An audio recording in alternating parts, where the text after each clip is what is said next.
¿Quieres leer muchos libros, pero no tienes el tiempo ni la energía? Este podcast es para ti. Quiero que una de mis pasiones sea útil para ti. En este podcast te compartiré todos los resúmenes de todos los libros que leo. De los que me piden ustedes: biografía, superación personal, economía, filosofía, entre otros. Todos los resúmenes de los mejores libros en un solo lugar, para que me escuches en cualquier actividad. Esto es Resúmenes de Libros con Andrea Álvarez. Bienvenidos. Hola a todos. Bienvenidos a un nuevo podcast. En mi resúmenes de libros, donde una de mis pasiones las comparto con ustedes para que así todos crezcamos. Bueno, el libro que hoy les traigo es un libro maravilloso. Es una biografía que hace mucho tiempo en mi canal de YouTube me pidieron, pero no la tengo en podcast, entonces elegí volverlo a hacer.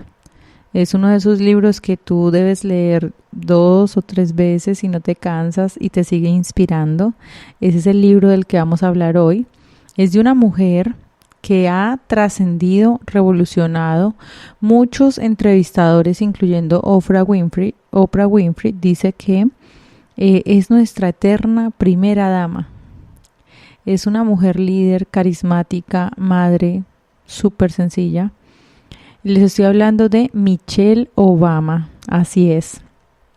Hoy les traigo la historia les traigo el resumen del libro Mi Historia de Michelle Obama.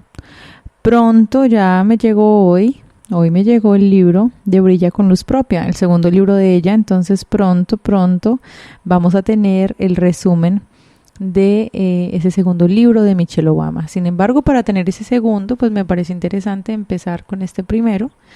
Entonces, esta versión que tengo del libro es la 13ª reimpresión que fue hecha en mayo del 2020, pero que sigue siendo la misma, sin modificación, del noviembre del 2018. ¿Ok? El libro tiene 523 páginas. Miren todo lo que leo yo compartiéndoles a ustedes. El libro está desarrollado, tiene prefacio, mi historia, nuestra historia y la historia continúa. Tiene epílogo, agradecimientos y créditos de algunas fotografías.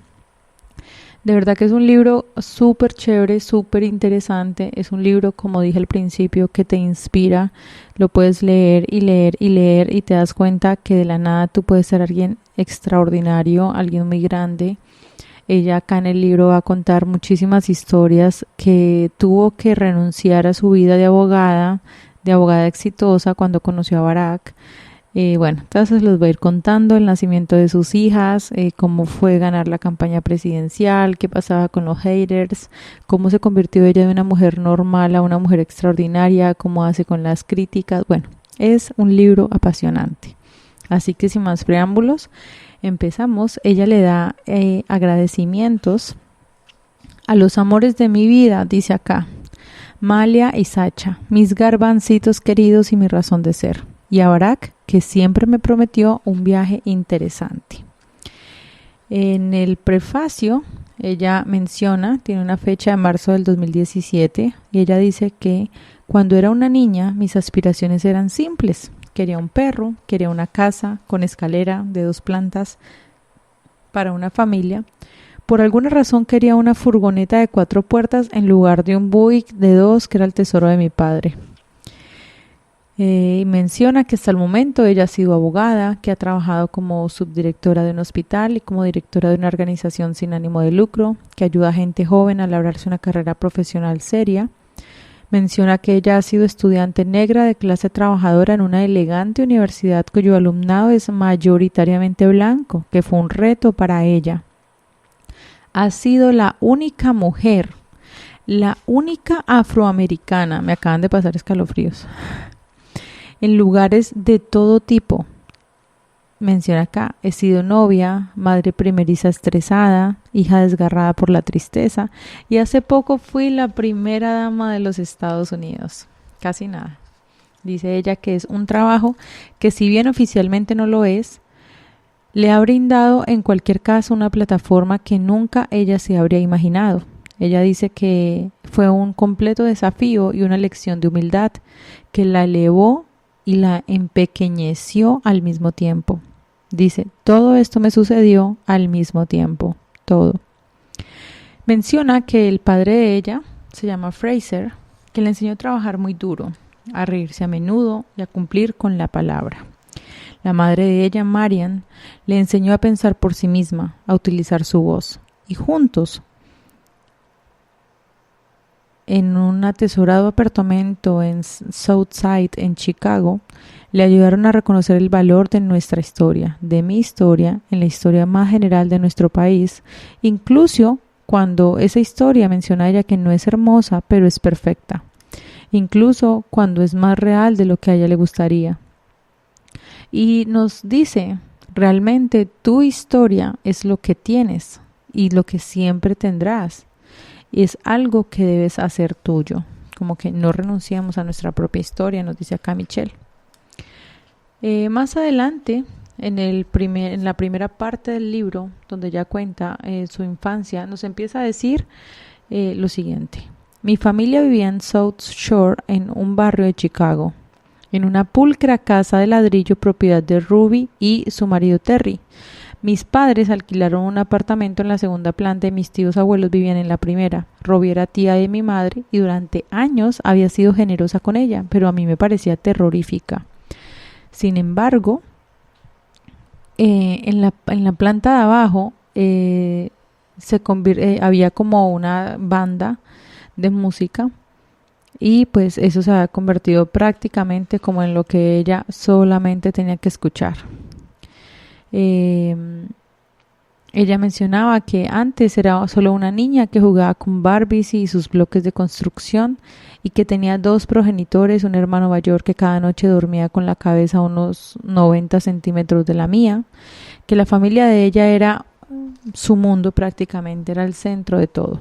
Dice acá que mi madre me enseñó muy pronto a leer, me llevaba a una biblioteca pública y se sentaba a mi lado mientras yo pronunciaba en voz alta las palabras impresas de una página. Cada día mi padre iba a trabajar enfundado en un uniforme azul de empleado municipal, pero por la noche nos enseñaba lo que significaba amar el jazz y el arte. Al papá de Michelle le gustaba ver triunfar a la gente fuerte. Y cuando el hermano de ella, Craig, se interesó por el baloncesto, dice ella que el padre dejaba monedas encima del marco de la puerta de la cocina y lo animaba a saltar para cogerlas, porque era pues la única manera que ellos tenían para en ese momento que él pudiera practicar su pasión. Más adelante Michelle nos cuenta que en la casa de ella seguía haciendo progresos como música, porque fue un legado que le dejó su abuela, que ella siempre se sentaba frente al piano de pared de Robbie y pues que sabía tocar algunas escalas. Menciona que cuando era niña le gustaba obtener respuestas concretas a sus preguntas y a razonar las cosas hasta el final lógico, hasta que inclusive resultara un poco agotador. Menciona ella que ella era mandona y tendía a lo dictatorial, como podía atestiguar el hermano, a quien frecuentemente ordenaba salir de nuestra zona de juego común cuando creía tener una buena idea sobre algo que no aceptaba, un no por respuesta. Ella menciona que este es el carácter de ella, no le gusta recibir un no por respuesta. Y menciona que así fue como la tía abuela de ella y ella acabaron enfrentadas, ambas coléricas e inflexibles, porque pues ninguna quería ceder, tenían un carácter bastante fuerte. Ella menciona que una de las cosas que más le gusta de ella es la capacidad para leer. Ella menciona textualmente en el libro, dice, mi capacidad para leer me aportaba seguridad. En casa había trabajado afanosamente con los libros de Dick y Jane, cortesía del carnet de la biblioteca de mi madre. Y me complació oír que nuestra primera tarea como alumnos de preescolar sería aprender a leer nuevas palabras a golpe de vista. Menciona Michelle que los 2 niños más inteligentes de la clase de preescolar eran Teddy, un estadounidense de origen coreano, y Chiaka, una afroamericana, y ambos serían los mejores durante años. Y ella se había propuesto desde pequeña seguirles el ritmo, así que cuando le tocó leer las tarjetas de la profesora, ella se levantó y lo dio todo. Dice ella, recité: rojo, verde, azul de un tirón. Sin embargo, el morado me llevó un segundo y el naranja me resultó difícil. Pero cuando llegaron las letras BLANCO, me quedé paralizada. Se me secó la garganta al instante y mi boca era incapaz de modular el sonido y mi cerebro descarrilaba estrepitosamente al intentar buscar un color parecido al blanco. Fue un fracaso absoluto. Noté una extraña esponjosidad en las rodillas, como si fuesen a fallarme.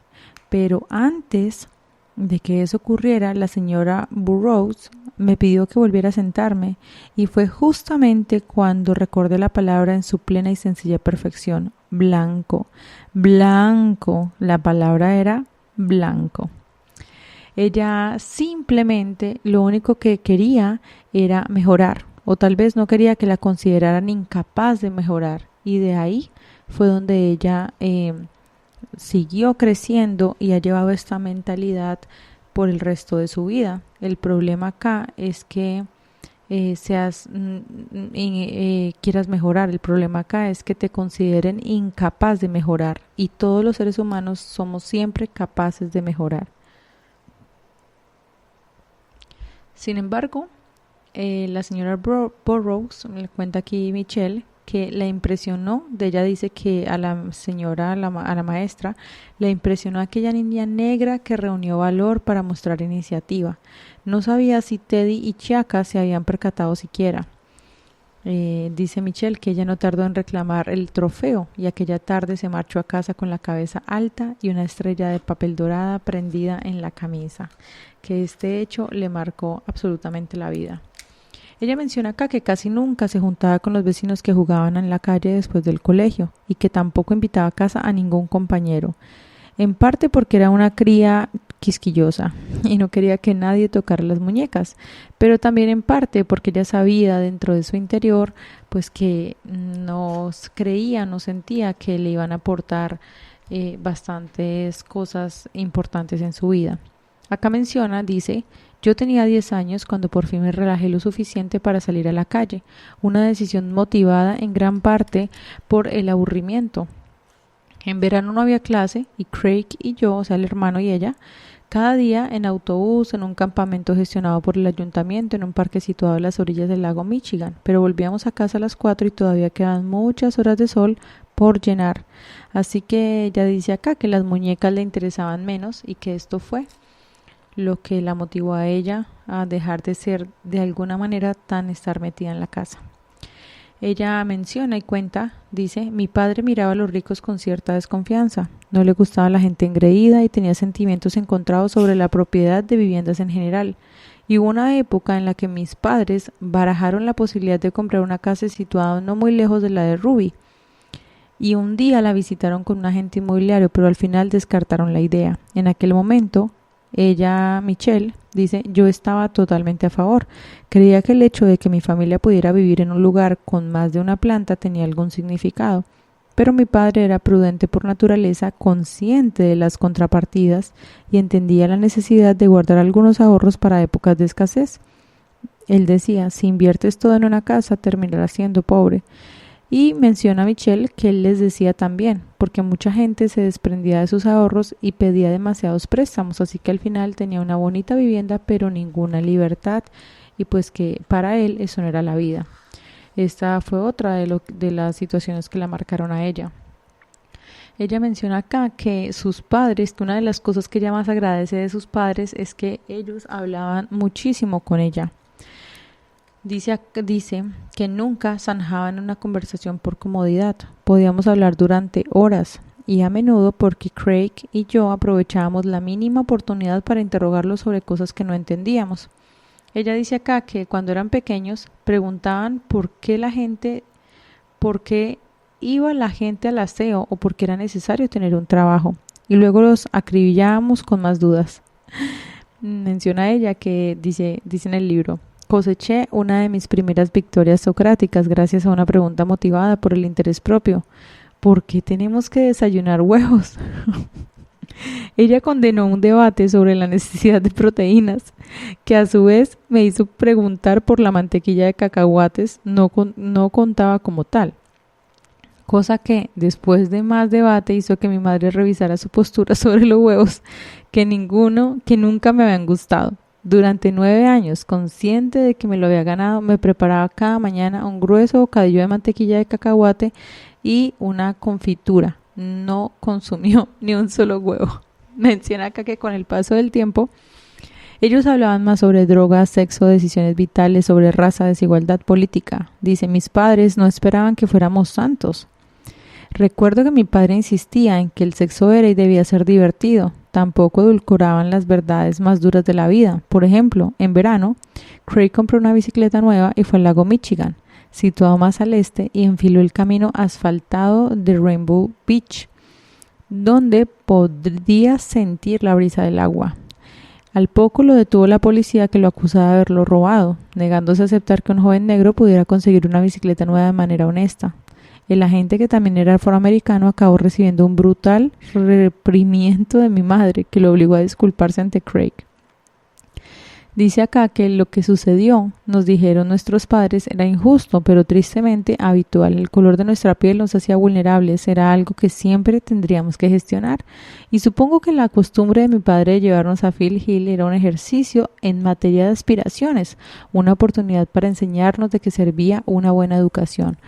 Mis padres habían vivido casi toda su vida en un radio de 5 kilómetros, pero imaginaban que Craig y yo no haríamos lo mismo.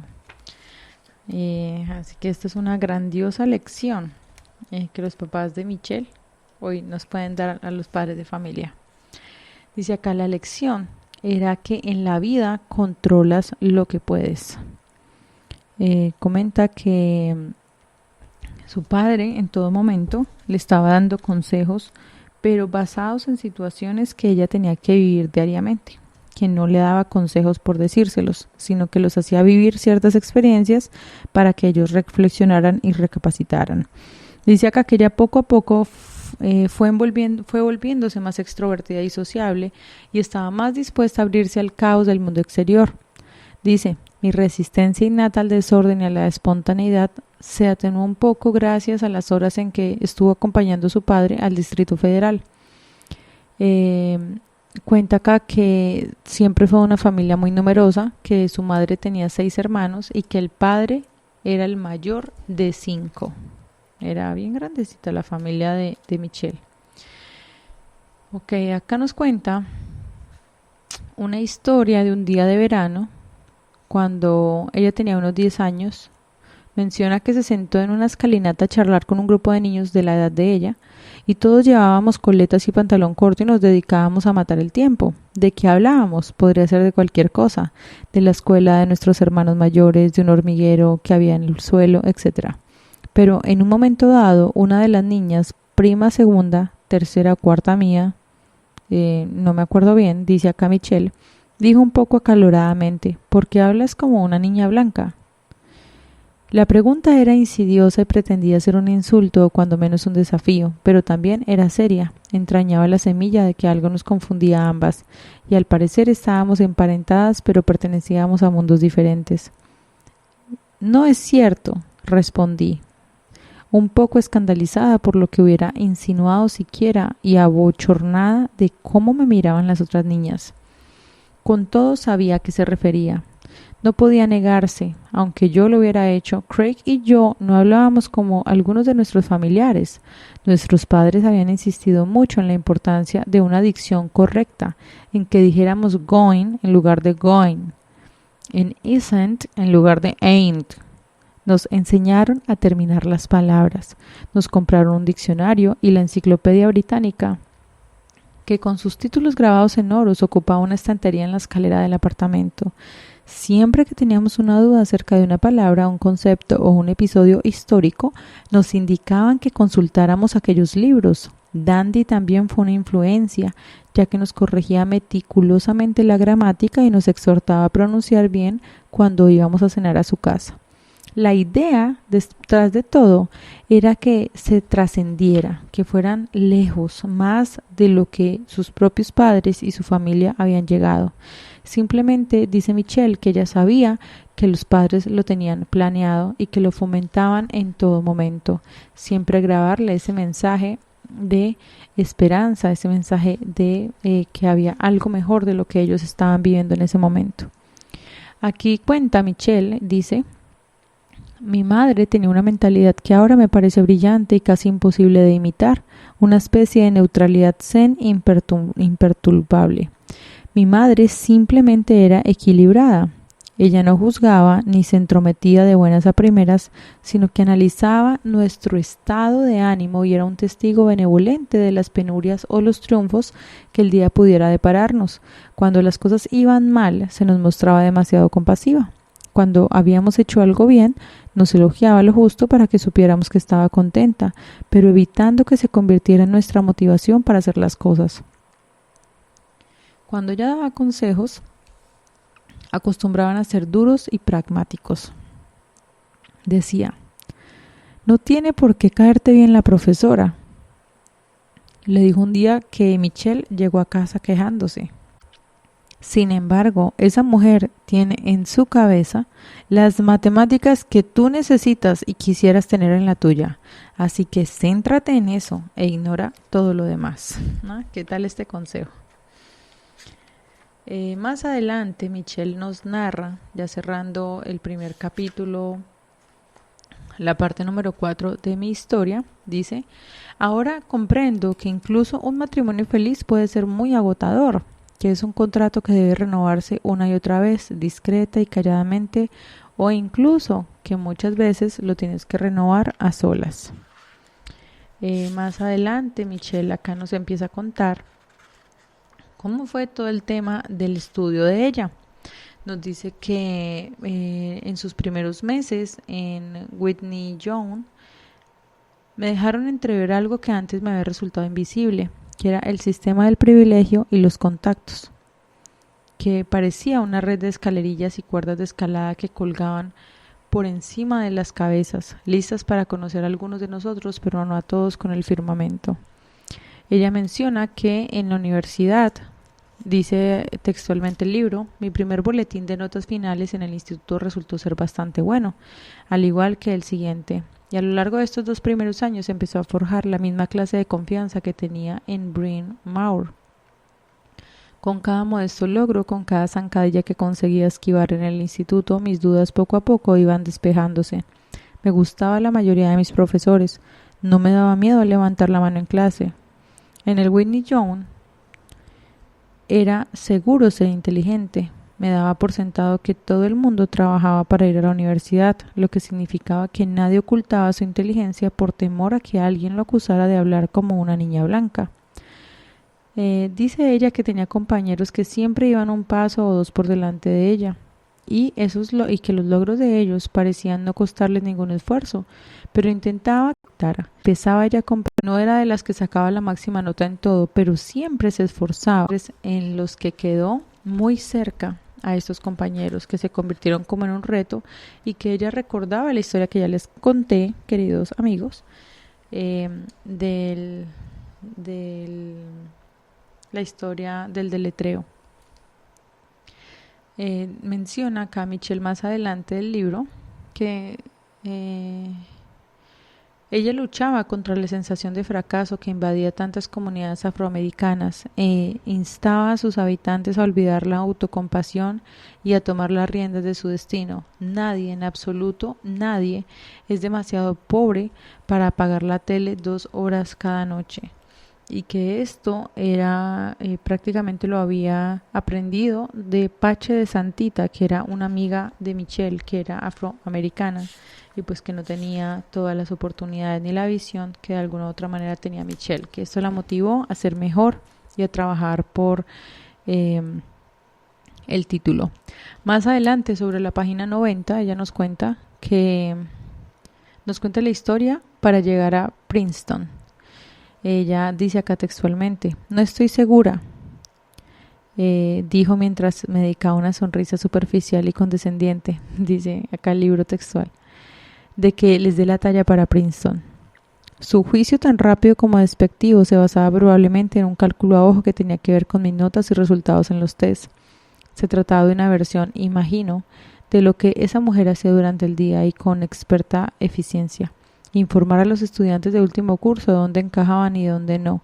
Estoy convencida de que ella creía que estaba siendo realista y dudo que tuviera en mente otro pensamiento durante nuestra charla. Está hablando de la orientadora universitaria que le estaba haciendo la entrevista para que ella pudiera ingresar a la universidad. Y continúa, dice, pero como he dicho, el fracaso es una sensación mucho antes de llegar a concretarse. Y a mí la sensación que me dio fue que eso era exactamente lo que aquella mujer estaba tratando de hacerme ver. La perspectiva del fracaso mucho antes de haber intentado tener éxito. Estaba diciéndome que rebajase mis expectativas, que era todo lo contrario de lo que mis padres me habían inculcado durante toda mi vida. Si hubiera decidido creerla, su dictamen habría socavado mi autoconfianza una vez más y había resucitado el viejo run run del no es suficiente, no soy suficiente. Michelle también menciona acá más adelante que a lo largo de la vida ella ha tenido la suerte de conocer a toda clase de personas extraordinarias y con talento, dirigentes mundiales, inventores, músicos, astronautas, deportistas, catedráticos, emprendedores, artistas y escritores, pioneros de la medicina y la investigación. Dice, algunos, aunque no lo suficientes, son mujeres, y algunos, aunque no lo suficientes, son negros o de color. Algunos nacieron pobres o tuvieron una vida que a muchos de nosotros nos parecería injusta y repleta de adversidades, y aún así se comportan en apariencia como si hubiesen disfrutado de todas las ventajas del mundo. Acá hay una enseñanza súper espectacular y dice, lo que he aprendido es lo siguiente, que todos ellos han dudado. Todos han dudado. Algunos siguen teniendo ejércitos de críticos y detractores que no paran de gritarles. Yo te lo advertí, yo te dije, te lo advertí. Cada vez que dan un pasito en falso o cometen un pequeño error, el ruido no desaparece. Pero las personas más exitosas que conozco han aprendido a vivir con él, a apoyarse en la gente que cree en ellas y a seguir adelante con sus objetivos. Así que aquel día, dice ella, que cuando salió del despacho de la orientadora universitaria de Whitney Young, estaba que echaba humo, dice, más herida en el ego que cualquier cosa, y mi único pensamiento en aquel instante era, ya te vas a enterar que sí ingresé, ya te vas a enterar, decía Michelle. Se convierte en un reto. Más adelante, Michelle nos continúa hablando y nos habla de el trabajo que tuvo en la universidad. Dice ella que el trabajo de ella, a su modo de ver, consistía en mantenerse firme, sacar las mejores notas que pudiera y seguir adelante, que ese era el único trabajo que ella tenía en la universidad y que siempre quería cumplirlo a cabalidad para poder cumplir las expectativas personales y las de sus padres. Menciona acá, según su biografía, empieza ella a hablar más adelante del libro sobre Barack. Ella menciona que según la biografía de Barack Obama, su esposo, él es oriundo de Hawái, y lo que al menos lo convertía en un empollón realmente exótico. Ya dijo que apenas lo vio, quedó súper enamorada porque era un espécimen, dice acá, muy exótico. Dice que ella empezó haciendo sus prácticas como orientadora. Ella ofrecía siempre una excusa para comer afuera y comer bien, y encima pues la cuenta pasaba por la empresa. Y que en ese trabajo de orientadora ella empezó a ser orientadora de Barack, y que la función de ella era oficiar, más que nada como intermediaria social, y que el cometido era asegurarse de que estuviera contenta en el trabajo, tuviese a alguien a quien acudir si necesitaba consejo y se sintiera conectado con el equipo en su conjunto.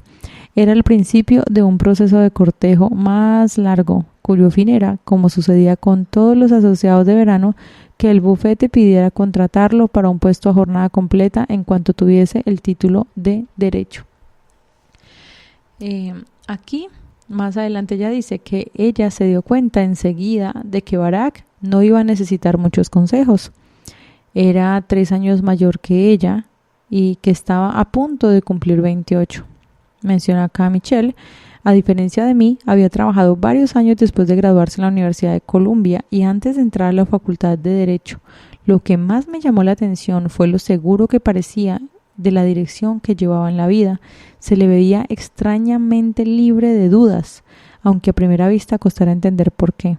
Comparada con mi avance a marchas forzadas hacia el éxito, la flecha directa que era mi recorrido de Princeton a Harvard y luego a mi escritorio de la planta 47, la trayectoria de Barak era un zigzag improvisado a través de mundos dispares. Durante la comida me enteré de que era un híbrido en todos los sentidos.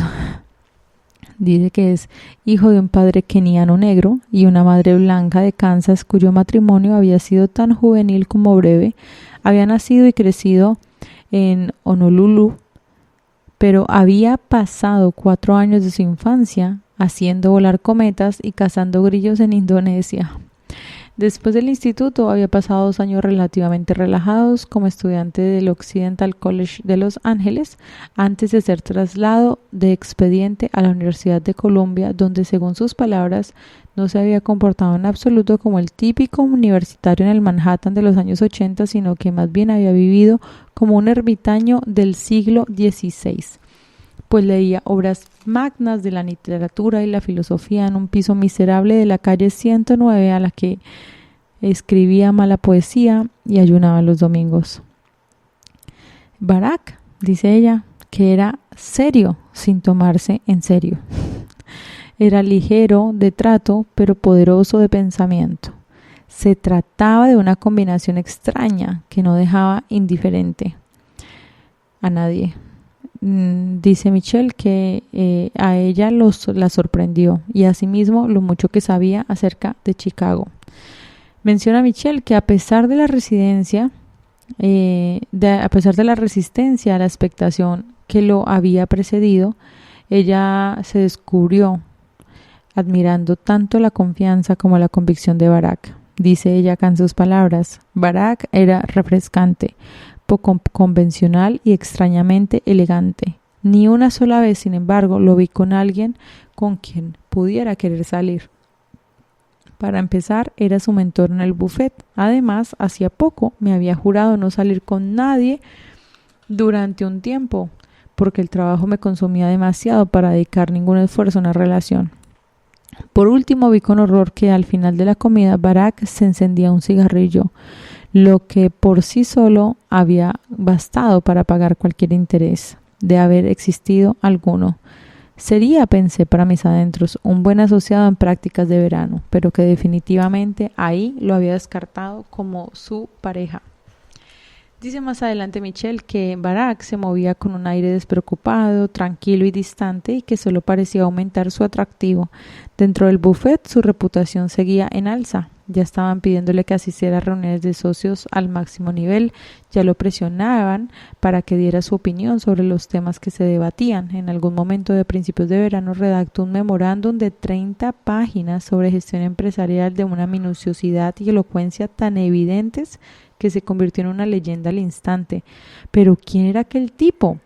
Todo el mundo parecía intrigado. «Te traigo una copia», dijo Barak un día mientras dejaba su memorándum sobre mi mesa con una linda sonrisa. Dice ella: yo sabía que él devoraba tomos de filosofía política como si fueran lectura de playa, que invertía en libros todo el dinero que le quedaba después de cubrir gastos. Sabía que su padre había muerto en un accidente de tráfico en Kenia y que él había viajado hasta allí para comprender mejor quién era aquel hombre. Sabía que le encantaba el baloncesto, que corría largas distancias los fines de semana y que hablaba con añoranza de sus amigos y familiares de la isla en Ohio. Sabía que no les habían faltado novias en el pasado, pero que en aquel momento él no tenía. Dice Barak era cerebral, demasiado, probablemente para el gusto de la mayoría. No estaba hecho para la happy hour, como tal vez yo debería haber comprendido antes. Mi mundo estaba lleno de personas esperanzadas y trabajadoras que estaban obsesionadas con mejorar su posición social. Estas personas tenían coches nuevos, estaban comprándose su primer apartamento y les gustaba hablar del tema con unos martinis después de trabajo. Pero Barack prefería pasar la tarde a solas, leyendo sobre urbanismo. Como organizador comunitario, había dedicado semanas y meses a escuchar los desafíos que le describían las personas pobres.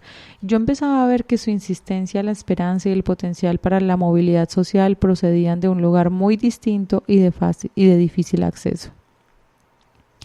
Menciona acá ella que él era blanco y negro, africano y americano. Era modesto y vivía con modestia, pero aún así conocía la riqueza de su pensamiento y el mundo de privilegios que éste le abriría. Y más adelante Michelle nos cuenta una historia sobre todo lo que hizo para que Barack dejara el cigarrillo. Cuenta aquí ella, textualmente dice, que Barack fumaba como mis padres. Después de las comidas, paseando por la ciudad o cuando estaba nervioso y tenía que hacer algo con las manos. En 1989 se fumaba más que ahora. El hábito estaba tan más presente en la vida cotidiana. Era relativamente nuevo el concepto de los fumadores pasivos y la gente fumaba en los restaurantes, en las oficinas, en los aeropuertos. Aún así, yo había visto las diapositivas y para mí y para todas las personas sensatas a las que conocía, fumar era un acto de pura autodestrucción. Barack sabía exactamente lo que yo pensaba de aquel asunto y nuestra amistad se basaba en una franqueza sin pelos en la lengua que creo que nos gustaba a los dos. Y que ella le preguntó un día: Barack, ¿cómo es posible que alguien tan inteligente como tú haga algo tan estúpido? Le había espetado el día que nos conocimos al verlo rematar nuestro almuerzo con un pitillo. Era realmente una pregunta sincera. Dice ella que, si mal no recuerda, él se limitó a encogerse los hombros en señal de que me daba la razón, que le daba la razón. No había defensa para esgrimir ni aspecto de matizar. Fumar era el único tema en el que la lógica de Barack parecía abandonarlo por completo. Y Barack, después de que ella le hizo esta pregunta, dice ella acá, soltó una risita bastante irónica. Y qué santo remedio. Más adelante ella cuenta que de las pocas ocasiones en las que ella decidió dejar de pensar y vivir sin más preámbulos, dice que era una tarde cálida de verano en la ciudad que amaba. El aire le acariciaba la piel y había un Baskin Robbins a una manzana del edificio donde Barack vivía, que habían pedido 2 cucuruchos y se sentaron en la acera para comerlos. Dice Michelle, nos colocamos muy juntos, con las rodillas en alto, cansados pero complacidos tras un día al aire libre, y dimos cuenta de nuestro lado, con rapidez y en sencillo, intentando acabar antes de que se derritiera. A lo mejor Barack lo advirtió en la expresión de mi cara y lo intuyó en mi postura. Para mí, todavía empezaba a soltarse y a desplegarse. Me miraba con curiosidad y un atisbo de sonrisa. ¿Puedo besarte?, preguntó. Y entonces me incliné hacia él y todo cobró claridad. Y con esta historia, ella empieza la parte del libro que se llama Nuestra Historia. Ella inicia diciendo que en cuanto prometí sentir algo por Barack, se agolparon los sentimientos, un arrebato de deseo, gratitud, plenitud y sobre todo admiración. Ella dice que Barack la intrigaba, que no era como ninguno de los novios anteriores que ella había tenido, sobre todo por lo seguro de sí mismo que parecía. Era abiertamente cariñoso, le decía que era hermosa. Dice acá Michelle, me hacía sentir bien. Para mí era una especie de unicornio, un poco habitual, que parecía casi real. Nunca hablaba de sus cosas materiales, como comprar una casa o un coche. ni siquiera unos zapatos nuevos. Gastaba buena parte de su dinero en libros, que eran para él como objetos sagrados que proporcionaban equilibrio a su mente. Leía hasta altas horas de la madrugada, a menudo hasta mucho después de que yo me durmiese, devorando libros de historia, biografías e incluso obras de Toni Morrison. Estaba al tanto de las últimas reseñas de libros, de la clasificación de la Liga Americana de Béisbol y de lo que tramaban los concejales del Southside. Podía hablar con la misma pasión de las elecciones polacas y de las películas de Roger Ebert. Había criticado y por qué. Dice ella que una noche ella se despertó y lo encontró mirando al techo. Su perfil, iluminado por el resplandor de las farolas de la calle, parecía ligeramente preocupado, como si estuviese dando vueltas a algo muy personal. Y que ella pensó, ¿sería nuestra relación, la pérdida de su padre? Y que ella prefirió preguntarle y le dijo que ¿en qué andas pensando? Y él se volteó hacia ella con una sonrisa tímida y le dijo, solo estaba pensando en la desigualdad de ingresos. Así que ella fue aprendiendo que así era como funcionaba la mente de Barack. Se obsesionaba con cuestiones grandes y abstractas, impulsado por la descabellada sensación de que sería capaz de hacer algo al respecto. Más adelante, Michelle nos cuenta que en 1960 su madre era una estudiante universitaria de 17 años que vivía en Hawái cuando se enamoró del alumno keniano, o sea, la madre de Barack, ¿no? Y que ese alumno keniano se llamaba Barack Obama. El matrimonio fue breve y desconcertante, especialmente porque resultó que el flamante marido ya tenía otra mujer en Nairobi. Ay, por Dios. Tras su divorcio, Anne se casó con un geólogo llamado Lolo Soetoro y se trasladó a Yakarta, llevándose consigo a Barack Obama hijo. O sea, mi Barack Obama, dice Michelle, que tenía entonces solo 6 años, pero que Barack le contó que él era feliz en Indonesia y se llevaba bien con su padrastro, pero su madre tenía dudas sobre la calidad de su educación allí.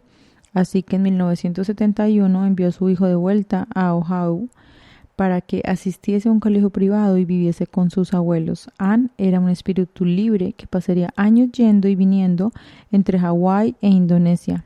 Aparte de un viaje largo que hizo a Hawái cuando Barack tenía 10 años, su padre, un hombre que según todos los testimonios tenía una mente vigorosa y un vigoroso problema con la bebida, se mantuvo ausente y desentendido. Dice que Barack se había criado con mucha menos estabilidad que ella, pero que no se lamentaba por ello. Su historia era su historia, y su vida familiar había hecho de él alguien independiente y notablemente predispuesto al optimismo. El hecho de que hubiese sabido sortear con éxito su inicial infancia no hacía más que reforzar la idea de que estaba en condiciones de afrontar algo más. Dice ella que ella empezó a entender que su versión de la esperanza, o sea, que la versión de la esperanza de Barack iba mucho más allá que la de ella. Dice Michelle acá textualmente, me di cuenta de que una cosa era lograr salir de un lugar complicado y otra muy distinta conseguir que el lugar en sí dejase de ser complicado. Una vez me embargó la sensación de ser consciente de lo especial que era Barack. Poco a poco a mi alrededor las mujeres de la iglesia también empezaron a hacer gestos de aprobación y a rematar las frases de Barack con expresiones como sí, eso es. La intensidad de su voz fue aumentando a medida que se acercaba al final de su discurso. No era un predicador, pero no había duda de que estaba predicando algo, una visión. Estaba apostando por nuestro compromiso. La elección, tal como él la veía, era esta. O bien uno se daba por vencido o trabajaba para que las cosas cambiasen. ¿Qué es lo mejor para nosotros?, preguntó a los congregados en la sala. ¿Nos conformamos con el mundo tal como es o trabajamos para que sea como debería ser? Más adelante, ya casi acercándonos sobre la página 200, Michelle menciona que una amiga de ella, tal vez una de las mejores amigas o la mejor que ella ha tenido, se acercó una vez y se veía muy enferma y le contó que tenía cáncer y que Le dijo, de verdad tengo mucho cáncer. La llamó apenas sus médicos acaban de diagnosticarle una forma agresiva de linfoma que ya estaba devastando sus órganos. Ella le describió su plan de tratamiento con cierta esperanza en sus posibles resultados, pero Michelle estaba demasiado sobrecogida para prestar atención a los detalles. Antes de colgar, le dijo que en una cruel jugarreta del destino, su madre también había caído gravemente enferma. Menciona Michelle que ella no está segura de haber creído alguna vez que la vida es justa, porque siempre había pensado que uno podía ingeniárselas para superar casi cualquier problema. Pero el cáncer de Susan fue la primera cosa que hizo que ella se cuestionara en serio esa idea. Todo un sabotaje a los ideales, porque aunque no tenía perfilados todos los detalles, sí tenía algunas cosas claras sobre el futuro. Ella menciona que desde el primer año de universidad seguía a rajatabla un plan que ya se había trazado, a base de ir imaginando toda una serie de casillas que debía ir marcando una tras otra. Pero para Susan y para ella, la vida debía transcurrir de la siguiente manera. Seríamos damas de honor, cada una de la boda de la otra. Nuestros maridos serían sumamente distintos, por supuesto, pero se caerían de maravilla el uno al otro. Ellas se habían propuesto tener hijos al mismo tiempo, viajarían en familia a la playa de Jamaica, criticaríamos un poco nuestras perspectivas técnicas como madres y seríamos cada una la tía favorita de los hijos de la otra cuando fuesen mayores. Ella le regalaría libros a sus niños por cumpleaños y Susan a los de Michelle. Pogos saltarines, se iban a reír y a compartir secretos y a compartir muchísimo de lo que ella había soñado. Pero acá fue una de las cosas que hizo a Michelle encontrarse de frente con la muerte, y donde ella dijo que realmente ella tenía que hacer algo en la vida que la sacara de la idea donde estaba y que pudiera hacer algo realmente extraordinario. Ella menciona más adelante que en ese verano, después de la historia de Susan, empezó a escribir un diario. Ella dice que se compró un cuaderno negro forrado con tela con flores moradas y lo tenía justo a la cama, que ella lo llevaba con ella cuando hacía algún viaje por trabajo a Sidley, a Austin, y no escribía cada día, ni siquiera cada semana, solo cogía el bolígrafo cuando tenía tiempo y energía para poner en orden los pensamientos confusos. Algunas semanas escribía varias entradas y después nada hasta el cabo de un mes o más. No era por naturaleza particularmente introspectiva, pero todo ese ejercicio de dejar constancia de los propios pensamientos era algo nuevo para ella. Una costumbre que había adoptado en parte, supongo, por Barack, porque consideraba la escritura algo terapéutico y clarificador y había escrito diarios de forma intermitente desde hacía años. Entonces, pues ella adquirió el hábito también por Barack. Ella menciona que Barack quería vivir en Chicago y tenía ideas para escribir un libro sobre el asunto de la raza en Estados Unidos y el firme propósito, decía, de encontrar un trabajo que encajase con sus ideales, lo que con toda probabilidad significaba que no acabaría dedicándose al derecho de sociedades. Se manejaba con un aplomo que a mí me resultaba asombroso. Entonces ella decía, en el diario de ella, decía en la primera página, decía, 1. Me siento muy confundida sobre el rumbo que quiero dar a mi vida, qué tipo de persona quiero ser, cómo quiero contribuir al mundo. Y 2. Estoy tomándome en serio mi relación con Barack y siento que necesito controlarme un poco más. Esto era lo primero que ella había escrito en este diario. Más adelante, Michelle nos va a contar todo lo que vivió con relación a la pérdida del padre. Dice textualmente, perder a mi padre exacerbó en mí la sensación de que no había tiempo que perder dando vueltas a cómo debería ser mi vida. Había muerto con tan solo 55 años. Susan con 26. La lección era sencilla. La vida es corta y no hay que desperdiciarla. Si me moría, No quería que la gente me recordase por los montones de documentos legales que había redactado, las marcas comerciales corporativas que había ayudado a defender. Estaba convencida de que tenía más cosas que ofrecer al mundo. Había llegado el momento de hacer algo. Impresionante, ¿no? La manera de afrontar este duelo. Michelle Obama. Dice ella, mucho más adelante el libro, que a comienzos de 1992 se habían puesto en contacto con Barack los líderes de una organización nacional no partidista llamada Project Vote o Proyecto de Votación, que encabezaban los esfuerzos por registrar a nuevos electores de los Estados Unidos, donde la participación de las minorías era tradicionalmente baja. El mensaje de esta organización, claro y contundente, reflejaba de forma directa algo en lo que yo sabía que Barack creía con toda el alma, y que Barack con lo que creía con toda el alma era el poder del voto. Si alguien quería un cambio, no podía quejarse en casa el día de las elecciones, simplemente tenía que votar y ya. Y que esto Barack lo tenía absolutamente claro. Aquí menciona que Barack se entusiasmó muchísimo al enterarse de que la participación electoral había sido espectacular. Project Vote no solo había registrado directamente a 110,000 nuevos votantes, sino que con toda seguridad la campaña más amplia para incentivar el voto había incrementado la participación general, y por primera vez en una década, más de 1 millón de electores negros de Chicago acudieron a las urnas, demostrando que tenían el poder colectivo de influir en los resultados políticos.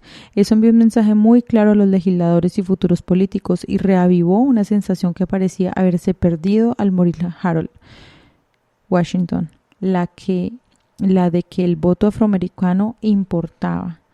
Entonces, esto fue un avance y sobre todo, menciona acá Michelle, que fue una muestra del gran poder de liderazgo que tenía Barack.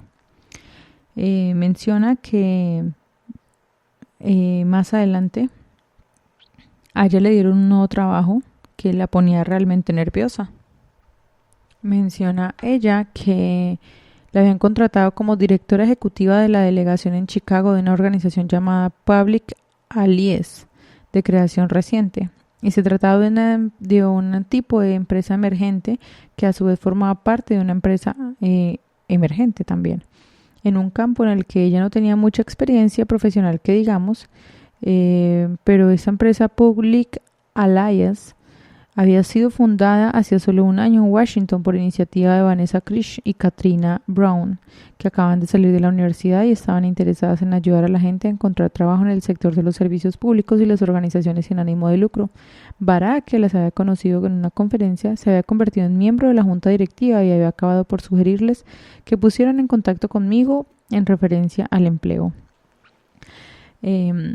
Menciona Michelle que el objetivo a largo plazo era que esas oportunidades proporcionaran a los nuevos empleados o aliados, como los llamábamos, tanto la experiencia como el impulso para seguir trabajando en el sector público y sin ánimo de lucro durante años, a fin de que contribuyeran a forjar una nueva generación de líderes comunitarios.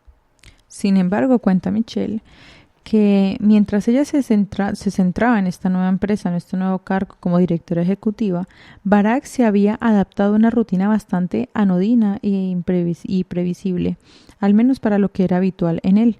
Impartió una clase sobre el racismo y la ley en la Facultad de Derecho de la Universidad de Chicago. De día trabajaba en el buffet, sobre todo en casos relacionados con el derecho al voto y a la discriminación laboral. Aún organizaba talleres de dinamización comunitaria de vez en cuando y dirigió un par de sesiones los viernes con mi cohorte de Public Alliance. En principio había parecido la existencia perfecta para un treintañero con inquietudes intelectuales y sociales que había rechazado en pleno varias opciones muy lucrativas y prestigiosas por fidelidad a sus principios. Pero con el tiempo, ella ha aprendido que Barack es de esa clase de personas que necesitan un agujero, una pequeña madriguera donde poder leer y escribir sin que nadie las moleste. Es como una trampilla que se abre directamente a los anchos cielos de su mente, menciona Michelle. Dice que aquí más adelante menciona que Barack resultó elegido para el Senado de Illinois en noviembre del 96 y juró el cargo 2 meses después, a principios de ese año siguiente. Dice Michelle: para mi sorpresa, disfruté con el desarrollo de la campaña. Había ayudado a recoger firmas para su candidatura, yendo puerta a puerta por mi viejo barrio los sábados, escuchando las opiniones de los vecinos sobre el Estado, su gobierno, las cosas que consideraban que había que arreglar. Me traía recuerdos de los fines de semana que pasé de niña subiendo los escalones de los porches detrás de mi padre mientras él cumplía con sus obligaciones como responsable de distrito. Dice Michelle que durante una sola de sus primeras semanas en el Senado, en Springfield, Barack había presentado 17 nuevos proyectos de ley. Hágame el favor. Un posible récord y una muestra indudable de lo ansioso que estaba por conseguir avances. Algunos acabarían por aprobarse, pero casi todos serían rápidamente rechazados en la Cámara, que estaba bajo el control republicano, en aras del partidismo y de un cinismo con sus nuevos colegas que disfrazaban cierto sentido de practicismo. Más adelante del libro menciona Michelle que siempre habían deseado ser padres, pero que habían tenido problemas de fertilidad y que pues la fertilidad no es algo que se conquiste. Es exasperante, pero existe una relación directa entre el esfuerzo y la recompensa, y que cuenta en varias anécdotas cómo Barack hacía varios viajes cuando esperaba que se abriera la ventana ovulatoria de Michelle. Así que ella cuenta acá que ella se propuso una misión, como quedar embarazada, y que cuando ese test de embarazo salió positivo, los hizo olvidar todas las preocupaciones, pletóricos de alegría. Para un par de semanas después, ella tuvo un aborto espontáneo, lo que la dejó como secuela una incomodidad física y socavó el optimismo que se había apoderado de ellos. Sin embargo, como ella se había propuesto eso como misión, cuenta que ella fue sometida a una inseminación in vitro de sus 2 hijas, pero en esta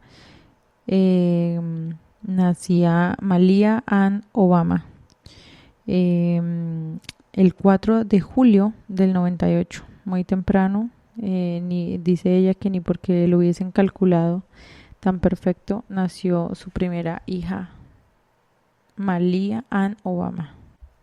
Luego, más o menos casi en los 3/4 del libro, hay una sección de fotografías súper interesantes donde muestra a Michelle cuando era niña, con Obama cuando se conocieron, cuando vivían solos, cuando nacieron sus hijas. De verdad que ese es otro libro que vale la pena tener ahí en sus bibliotecas. Acá aparecen las fotos de cuando fue su matrimonio, que inclusive ella cuenta en una historia que Barack no creía en el matrimonio, que él decía que no era necesario comprometerse con alguien con un anillo en un papel, pero sin embargo que ella sí estaba comprometida y sí quería eso. Entonces que Barack una vez la sorprendió en una cena romántica y le propuso matrimonio, que ella le dice: pero si tú no crees en esto, y él le dice: pero sé que para ti es importante, y si para ti es importante, para mí también es importante. Y ahí fue cuando se comprometieron, y pues a pesar de que él decía que no era de matrimonio, y eso lo hizo por Michelle. Mucho más adelante dice acá que unos meses después del nacimiento de su hija Malia, salió reelegido por un periodo de 4 años en el Senado estatal con un 89% de los votos, que era un político popular y triunfador y fiel a su afición de hacer girar varios platos a la vez. Empezaba a plantearse metas más ambiciosas, concretamente la de concurrir a las elecciones del Congreso de Estados Unidos con la esperanza de ocupar el puesto de un demócrata llamado Bobby Rush, que llevaba 4 legislaturas en el escaño. Me pareció una buena idea que presentaran un candidato al Congreso. No lo creo, dice ella. Lo cierto es que no. Se me antojaba muy improbable que ganara, ya que Rush era muy conocido y Barack seguía siendo prácticamente un don nadie, pero ahora se dedicaba a la política y gozaba de cierta influencia en el Partido Demócrata. Contaba con asesores y partidarios, algunos de los cuales lo animaban a lanzarse. Alguien había realizado un sondeo previo que parecía indicar que tenía posibilidades de ganar. Y hay algo que sé con certeza acerca de mi esposo. No se le puede mostrar una oportunidad de ampliar su campo de acción y esperar que la desaproveche sin más, porque no la desaprovechará. Ese no es su estilo, desaprovechar las oportunidades. Ella menciona acá que sobre a finales del 99 Malia tenía casi 18 meses. La llevaron a Hawái por Navidad para que visitara a la bisabuela Todd, que contaba ya con 77 años y vivía en la misma torre de apartamentos en las que se había instalado décadas atrás. Ella dice que se suponía que iba a ser una visita familiar, pero que el único momento del año en que Todd podía ver a su nieto y a su bisnieta era en ese tiempo. Así que el 23 de diciembre volaron a Hawái, cuando la Asamblea Legislativa interrumpió su actividad por las fiestas, a pesar de que aún no había conseguido aprobar esa resolución. Waikiki Beach fue toda una revelación para la joven Malia. Se pasaba arriba y abajo por la playa, lanzándose patadas en las olas, divirtiéndose, etcétera. Que realmente, dice Michelle, fue una de los viajes de esas navidades que ella más ha disfrutado. Más adelante, en el libro cuenta cómo llega Natasha Marianne Obama, que es la segunda hija de ellos. Nació el 10 de junio del 2001 en el Centro Médico de la Universidad de Chicago, después de un solo ciclo de fecundación in vitro, un embarazo maravillosamente llevadero, dice Michelle, y un parto sin contratiempos. Mientras Malia, que casi tenía 3 años, esperaba en casa con mi madre. Este nuevo bebé era una niña preciosa, con la cabeza recubierta de pelo oscuro y rizado como un corderito y ojos castaños muy despiertos. El cuarto vértice de nuestro cuadrado, Barack y yo estábamos como en una nube, dice. Habían planeado llamarla Sasha, pero que al final prefirieron decirle Natasha. Bueno, más adelante nos cuenta Michelle todo el proceso que llevó la candidatura presidencial de los Obama. Ella cuenta que durante años había visto en la noticia a los candidatos presidenciales recorriendo el Iowa, donde interrumpían torpemente a humildes ciudadanos que estaban tomando café en un restaurante, posaban delante de una enorme vaca hecha de mantequilla y no comían brochetas, y de saber que era una feria agrícola. Sin embargo, ignoraba que era importante para los votantes y que era un simple pavoneo. Ella menciona acá que los asesores de Obama intentaron desmitificar y que explicaron que la misión principal de ella era pasar tiempo con demócratas en todos los rincones del estado, que ella debía dirigirse a grupos pequeños, a animar a los voluntarios, a intentar ganarse a los líderes de la comunidad, a la gente de Iowa. Decían, se tomaban en serio su papel de creadores de tendencias políticas, investigaban a los candidatos, hacían preguntas serias sobre política, acostumbrados como estaban a meses de atento cortejo. Tampoco sería fácil ganárselos con una sonrisa y un apretón de manos.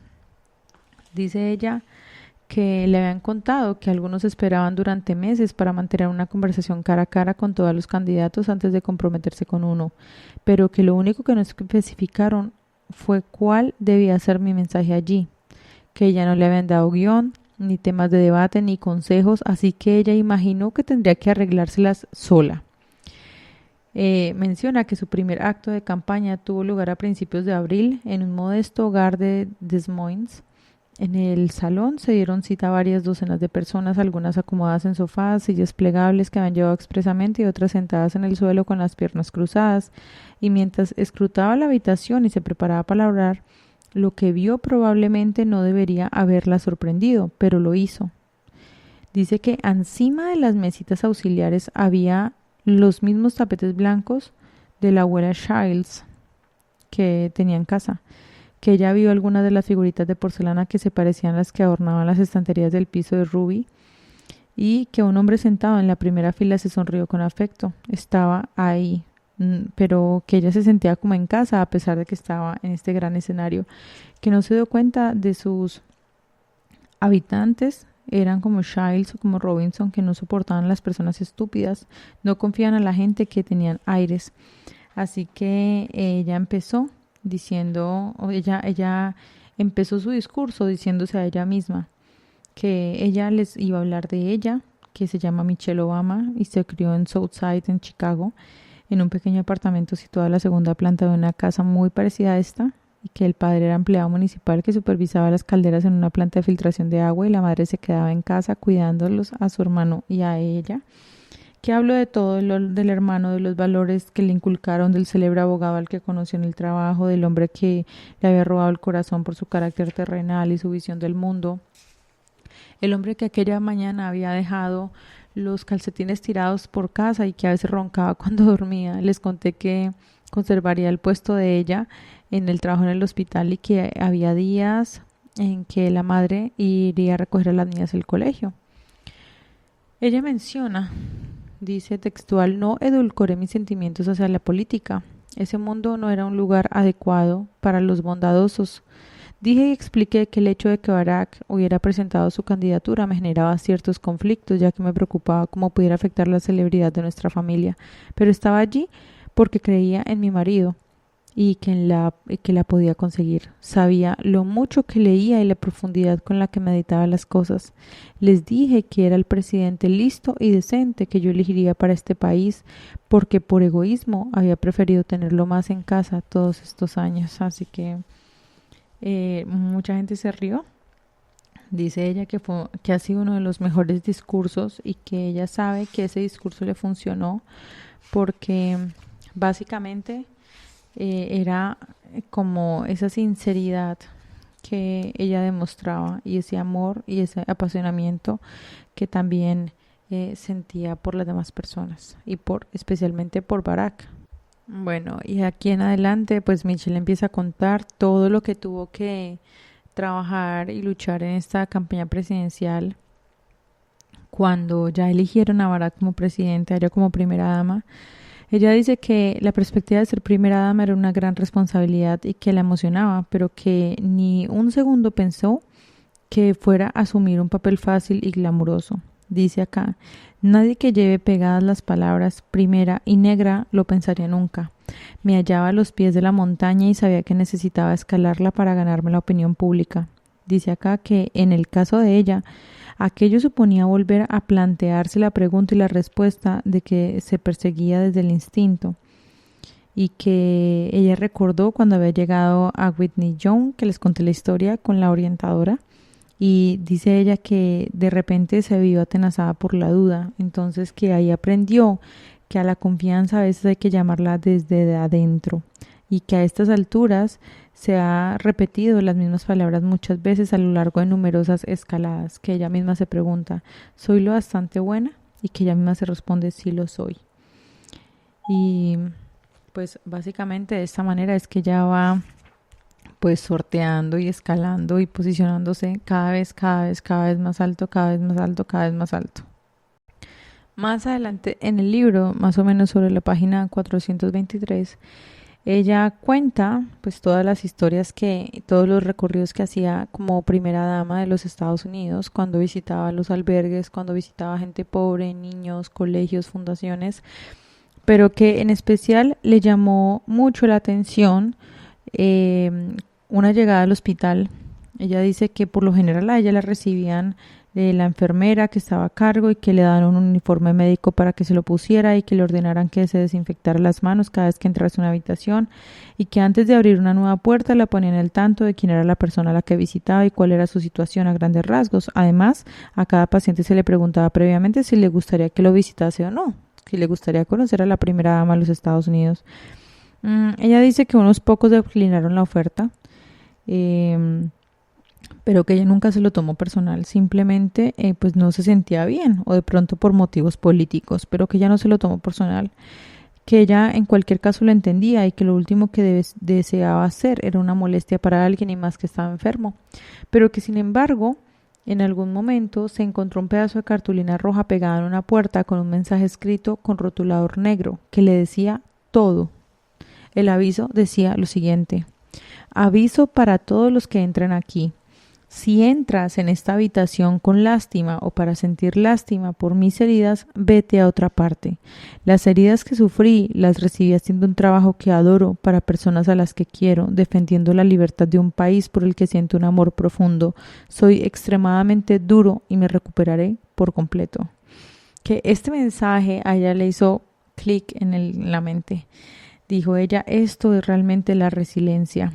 Era el espíritu, el reflejo de un espíritu de autosuficiencia y orgullo que había visto por todas partes en el ejército, que un día se sentó con un hombre que había partido joven y sano a una misión en el extranjero dejando atrás a su mujer embarazada y había vuelto tetrapléjico, incapaz de mover los brazos o las piernas, y que mientras conversaban, el bebé del recién nacido, minúsculo con la cara sonrosada, descansaba sobre su pecho envuelto en una manta. Ella dice que conoció a otro militar que le habían amputado una pierna y que se hizo muchas preguntas sobre el servicio secreto. Dice ahí que explicó animadamente que había albergado esperanzas de entrar en él después de dejar el ejército, pero que debido a esa lesión que había sufrido, estaba intentando buscarse otro plan. Ahí fue cuando ella lo ayuda y cambia muchas de las cosas que ya nosotros conocemos dentro de la casa presidencial. Bueno, muchísimo más adelante ella sigue contando cada una de las cosas que tuvo que sortear Barack como presidente de los Estados Unidos, pero que una de las cosas que más le marcó a ella o que más dificultades tuvo y que admiró de cómo Barack le dio manejo a esa situación fue cuando Barack se las ingenió para solventar la crisis económica más grande después de la Gran Depresión, que había ayudado a negociar el Acuerdo de París sobre el cambio climático, sacado a decenas de miles de soldados de Irak y Afganistán y había encabezado los esfuerzos por detener de forma efectiva el programa nuclear iraní. 20 millones de personas más gozaban de un seguro médico y habían logrado superar 2 mandatos sin grandes escándalos que nos habíamos impuesto, dice ella, tanto a nosotros mismos como a nuestros colaboradores, las exigencias más estrictas en materia de ética y honestidad, y al final habíamos salido airosos. Dice ella que para ellos había cambios más difíciles de medir que no se parecían igual de importantes, que 6 meses antes de la inauguración del huerto de Lin-Manuel Miranda, el joven compositor a quien habían conocido en uno de sus primeros actos culturales, regresó a la Casa Blanca. Su rap sobre Alexander Hamilton había evolucionado para convertirse en una sensación de Broadway, elevándolo a la categoría de superestrella mundial. Y que conforme ellos se aproximaban al final de la presidencia de Barack, ella se formó una visión muy parecida sobre Estados Unidos. Ella, en palabras, menciona: amaba a mi país por las maneras diferentes que podía contarse su historia. Durante casi una década había disfrutado el privilegio de viajar por él, de ser testigo de sus estimulantes contradicciones y sus enconados conflictos, el dolor de sus gentes, su persistente idealismo y por encima de todo su resiliencia. Tal vez mi punto de vista era muy poco común, pero creo que muchos comparten mi experiencia de aquellos años, una sensación de progreso, el consuelo de la compasión, la alegría de ver que se arrojaba algo, la luz sobre los ignorados y los invisibles, un atisbo de cómo podía llegar a ser el mundo. Esa era nuestra apuesta por la permanencia, una generación emergente que comprendía lo que era posible y sabía que era incluso capaz de más. Fuera lo que fuese, lo que nos deparaba el futuro sería una historia que podríamos forjar nosotros mismos. Menciona a Michelle. Y para terminar el libro, dice que ella es una persona común que acabó embarcada en un viaje fuera de lo común. Dice que ella comparte la historia con la esperanza de allanar el terreno para otras historias y otras voces, de ampliar las posibilidades y los motivos para que otros lleguen hasta allá también. Ella dice que ha tenido la fortuna de pisar castillos de piedra, aulas urbanas, cocinas en Iowa, solo por intentar permanecer fiel a ella misma, por intentar conectar. Por cada puerta que le han abierto y que ha intentado abrir, la de ella y la de otros. Y dice: este es mi mensaje final.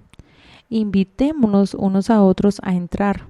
Tal vez entonces podremos empezar a ser menos temerosos, a hacer menos suposiciones erróneas, a librarnos de los sesgos y los estereotipos que nos separan de forma innecesaria. Quizás podamos centrarnos en todo aquello que tenemos en común.